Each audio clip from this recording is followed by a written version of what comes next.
যে বহুদিন আগে এরকম প্রতাপশালী বাচ্চার অধীনে একজন জাদুকর ছিল।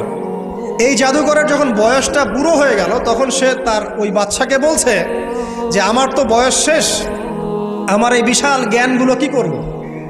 আমাকে একজন বালক এনে দিন, যেই বালককে আমি এসব জাদুবিদ্যা শিখিয়ে দিব। ওই যেরকম ছোট বাচ্চাদের মধ্যে একজন। তো এরকম একটা ফুটফুটে সুন্দর বাচ্চাকে খুঁজে বের করা হলো, যে বাচ্চাটা বিচক্ষণ। একে নিয়ে আসা হলো জাদুকরের কাছে। এবার জাদুকর তাকে জ্ঞান শিখায়, জাদু শিখাতে শিখাতে শিখাতে শিখাতে সে একটু পরিণত হচ্ছে, মানে কৈশোরে পদার্পণ করল। এখন সে যখন জাদু শিখতে আসে, আসার পথে রাস্তায় দেখে একজন পাদ্রী আছে। পাদ্রী মানে কি?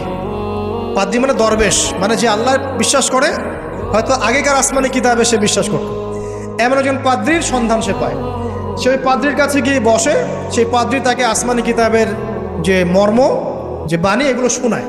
তার কাছে খুব ভালো লাগে যে মাশাআল্লাহ, এটা ইমানের স্বাদ।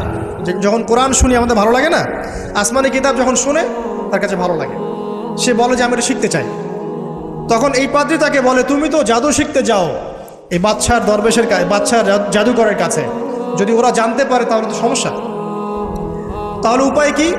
যখন তুমি ওখানে যাবে, যখন দেরি হয়ে যাবে, তখন বলবে বাসার থেকে বের হতে দেরি হয়েছে, বাসার থেকে বের হতে দেরি হয়েছে। আর আমার এখানে বসে যখন বাসায় যাবে, তখন বাসায় গিয়ে বলবে যে ওখান থেকে, ওই যে জাদুকরের কাছ থেকে আসতে দেরি হয়েছে।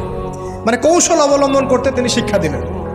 এবার এই বাচ্চা খুব সুন্দর করে ব্যালেন্স করলো, একবার এখানে যায়, একবার ওখানে যায়। এই করতে করতে ওই যে জাদুকরের ইন্তেকাল হয়ে গেল, মারা গেল জাদুকর। এবার এই বাচ্চার কাছে মাশাআল্লাহ অনেক এলেম কালাম আছে। এদিকে সে পাদ্রীর জ্ঞানে দীক্ষিত হচ্ছে। দীক্ষিত হতে হতে তার মধ্যে আল্লাহ পাকের প্রতি একটা পরিপূর্ণ ঈমান চলে আসে। সে মুসলিম হয়ে গেল, আলহামদুলিল্লাহ। মুসলিম হওয়ার পরে একদিন সে যখন বাচ্চার কাছে যাচ্ছে, রাস্তায় একটা বিশাল জন্তু দেখা গেল। বিশাল জন্তু, কীরকম জন্তু আমরা জানি না। ওই প্রাণী যখন দাঁড়িয়ে আছে রাস্তায়, এখন এই বালক বলছে আজকে আমি প্রমাণ করে নিব যে আল্লাহর আনুগত্যশীল ওই পাদ্রী সঠিক নাকি ওই জাদুকর সঠিক। এবার সে একটা ইট হাতে নিল, পাথর হাতে নিয়ে এসে বলছে, আল্লাহ, তোমার কাছে যদি ওই জাদুকরের কাজের চাইতে এই পাদ্রীর কাজ বেশি পছন্দনীয় হয়, এই ইটের আঘাতে এই জন্তুকে তুমি মেরে ফেলো আল্লাহ। এই বলেছে বিসমিল্লাহ বলে পাথর নিক্ষেপ করলো। নিক্ষেপ করার সাথে সাথেই জন্তু ডেড।